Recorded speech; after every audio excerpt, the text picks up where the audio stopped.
everybody, how you all doing? You probably saw this one coming, especially if you saw this week's episode, Naked Bounty Hunter. Because if you did, then you definitely know what ship we're looking at today. Yeah. By the way, that show could really use a little more support.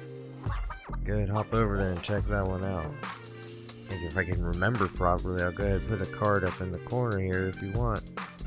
And then you just go ahead and save that off on the side. And come back to this video. Anyhow, let's go ahead and take a look.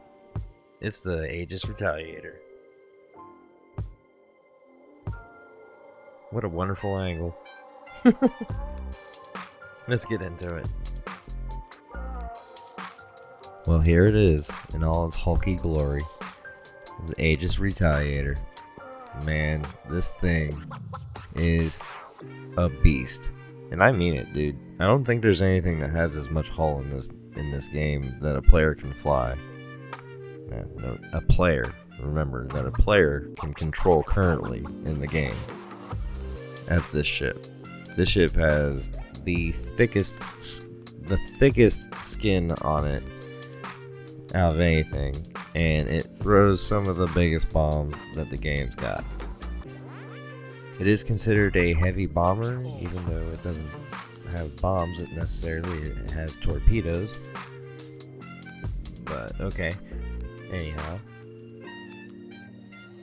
the ship does have a vertical takeoff and landing kind of effect like some of the others, like the Cutlasses do, where if you have the engines vertical, that it will actually go up and down a little bit easier. So remember that.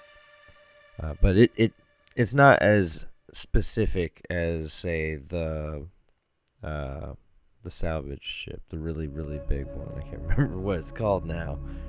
You'll probably know. The Reclaimer. That one. Yeah, it's not going to be quite like that, but yeah.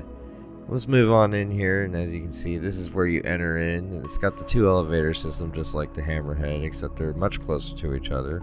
And it's got a little docking thing in the middle. I would avoid falling through that. Yeah, like make sure you look where you step. Here's engineering. Now if you look in here, you can see two of the bombs. That's one of the bays. The other bay is up that way. That's an engineering station. Right now all it does is trim the ship off. Isn't that right, V? It's got windows so you can see the bombs all the time. And it's a really good hint for you too. This ship does have a tendency to sometimes not spawn with its ordnance.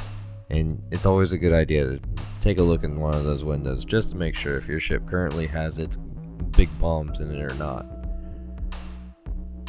It's got all these little hallways and going up and down. They get a little dark too if you don't have the lights on yet, which my jackass forgot to turn on the lights first before I started this, so here we are.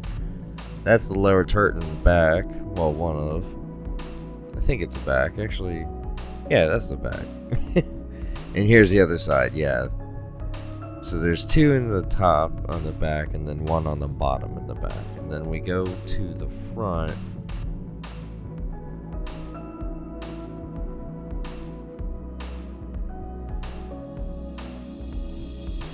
Now we get back up here to this midsection where we came in. This door right here leads into the front bomb area where we got the 4 torpedoes stored.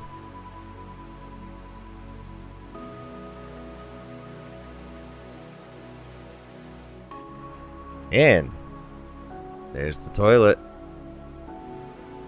Found it. This is pretty much the only bathroom that I know of in the entire ship for 7 people, pilot and 6 crew. We'll go around to this side. More windows for our ordnance viewing.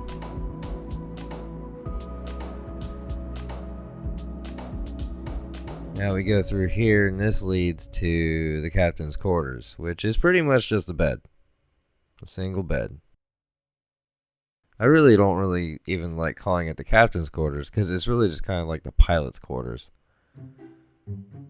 And then we have the lower turret for the nose. Right here. We turn around, we go up this ladder here. We go up this ladder. Yeah, there you go, buddy.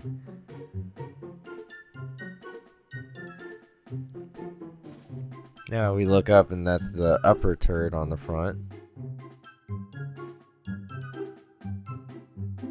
Moving up into here, we got some gun racks for everybody. There you go. Plenty of room. And 4 bunk beds. These seal, actually, I'm sorry. More than that. 6 bunk beds. This room is much darker. When you get into one of these beds, they do close up on you. So it's a nice little private little casket for you to sleep in. See there? The door shuts.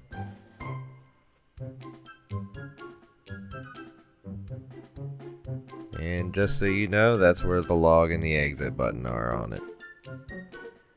It's kind of out of view, usually almost every single time on beds.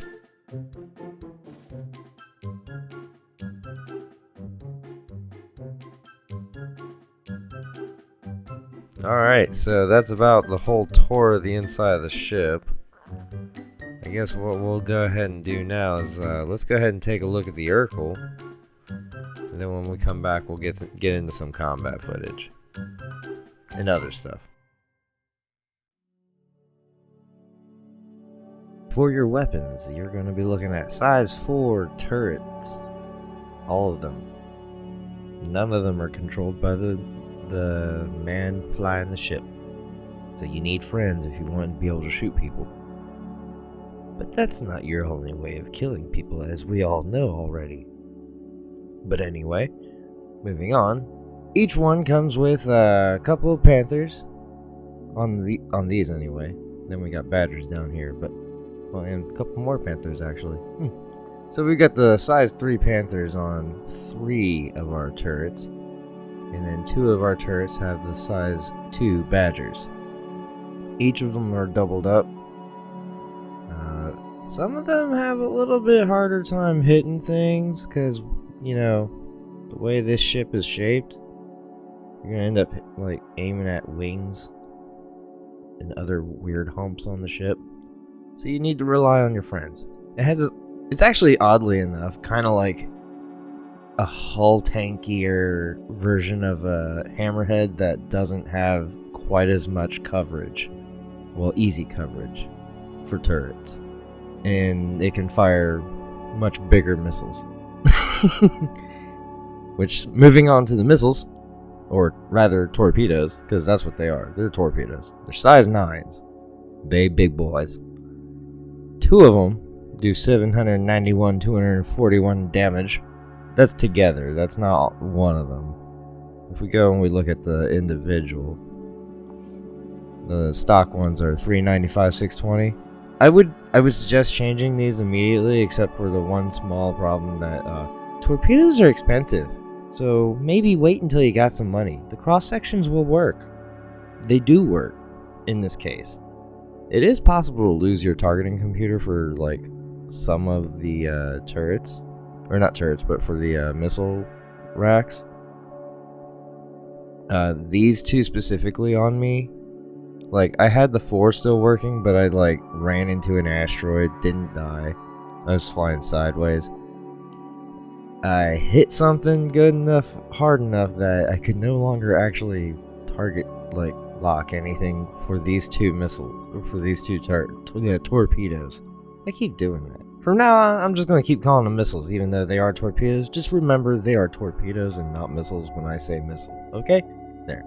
Anyhow, moving on, now we're not talking about them anymore. We got size 2 shields doubled up, full stops coming in. Size 2 power plants, maelstroms, military grade C's on both of those, by the way. And size 2 military grade C on the coolers. And it comes with a crossfield, so they were pretty nice about the quantum drive. Can't beat that, man. Let's get this set back to where we can look at the other stuff. Costs 4,031,700 AUEC. So you're gonna save up for it. But once you get it, this is gonna become a moneymaker. Just like the Eclipse, the only difference is the Eclipse falls apart. This is a little harder to break at 364,185 hit points. Holy shit. Holy but Jesus, man. This thing, I mean, you know what this reminds me of? I wonder, can I use this like I could use the Flying Billy Club from Elite Dangerous? I forget what it's called. It started with a C, I think. It's all white, it's really big. What? And the Imperial character players would use them a lot.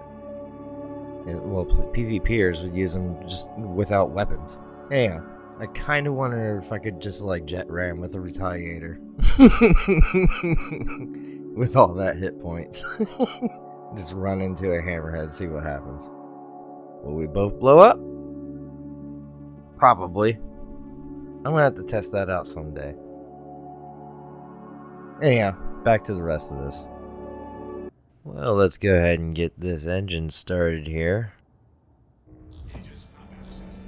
Fire on up. The doors open up above. Then we'll go ahead and let's see what it looks like from the outside here with a little bit better camera angle. You also get a better idea of what we mean by those turrets don't exactly have. Well, you can already see it. You see those two tail fins? How they stick up? Yeah, they kind of, if that creates a blind spot for your rear turrets. But here's takeoff.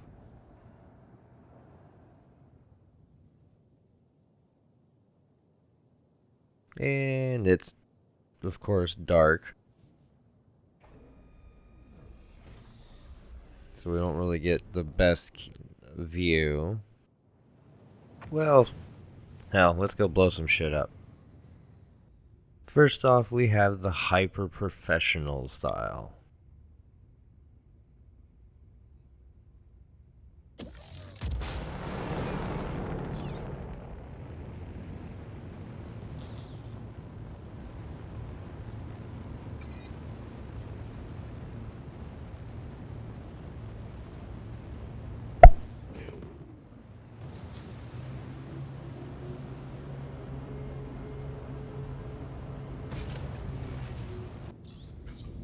Then you have the last second fire.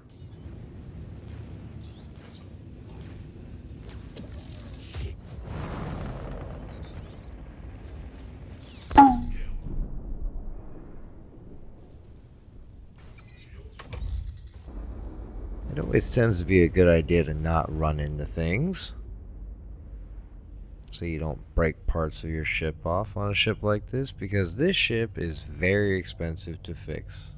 The more hull you have, the more cost it is. Look, Ma, I'm not even looking.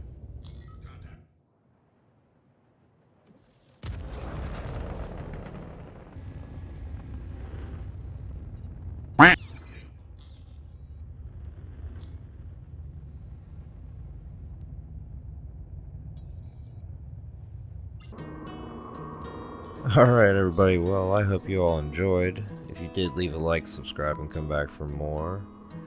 As always, this has been a blast. We're gonna go around here and find ourselves a little way off the ship here.